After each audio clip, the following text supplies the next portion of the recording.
Jadi secara cepat kalau diinginkan husnul khatimah, mendapatkan malaikat yang lembut dalam sakaratul maut dan surga yang terbaik, pertama wassabihati sabha, teladani malaikat dalam rangka beribadah kepada Allah Subhanahu wa taala. Jangan tinggalkan ibadah ritual kalau masih yakin, masih beriman. Makanya kalimat salat itu dibuka dengan iman. Kalimat salat pertama Al-Baqarah ayat 3. Alladzina yu'minuna bil ghaibi wa yuqimunas, dan disebut dengan kalimat iman. Satu-satunya ibadah yang disebut dengan iman cuma salat di Quran. Itu di Al-Baqarah ayat 143. Wa ma kana Allahu liyudhi'a imanakum. Yuk, salat ya. Jadi kalau dulu kan kenapa salat? Supaya bahagia, hayya 'alal falah. Kenapa salat? Supaya tenang. Ya kan? Kenapa salat? Bukti mengabdi kepada Allah. Sekarang jawabannya setelah mengaji ini berubah. Kenapa salat? Supaya husnul khatimah saat wafat. Malaikat malu kalau keras-keras nyebutnya ahli salat, ahli la ilaha illallah. Nabi aja bilang, man qala fi akhir hayati wa kama qala la ilaha illallah dakhala al-jannah.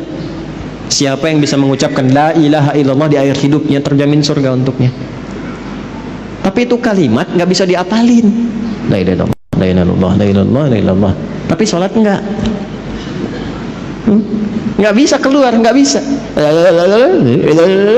nggak bisa, susah. Nalkinnya pun susah, nggak mudah. Siapkan dari sekarang. Ya, malaikat malu lah. Anda dekat dengan pimpinan, nih antum ya, dekat dengan pimpinan nih. Taruhlah Anda misalnya, ya nggak usah contoh yang aneh-aneh lah ya. Di kantor dengan pimpinan tuh, keluarganya bos, masuk kantor, ya kan? Tiba kemudian misalnya, maaf nih, ada aturan mesti lepas sepatu. Kira-kira security-nya kasar atau lembut kepada antum tuh? Sedangkan sepatu antum kotor, pas mesti dilepas. Kira-kira saat diminta untuk dilepas itu dia akan lembut atau kasar menyampaikannya? Pasti lembut karena antum dekat dengan pimpinan, keluarganya. Antum bukan siapa-siapa, sekantor nggak ada yang kenal. Orang asing nggak jelas, pakaian juga nggak jelas, datang ke situ kotor semua, terus maksa pengen masuk. Kira-kira security bagaimana? Kencang, insya Allah kencang. Antum sholat dekat dengan Allah, la ilaha illallah tiap hari, ibadahnya luar biasa. Masa malaikat mau kencang-kencang nyebut nyawa antum?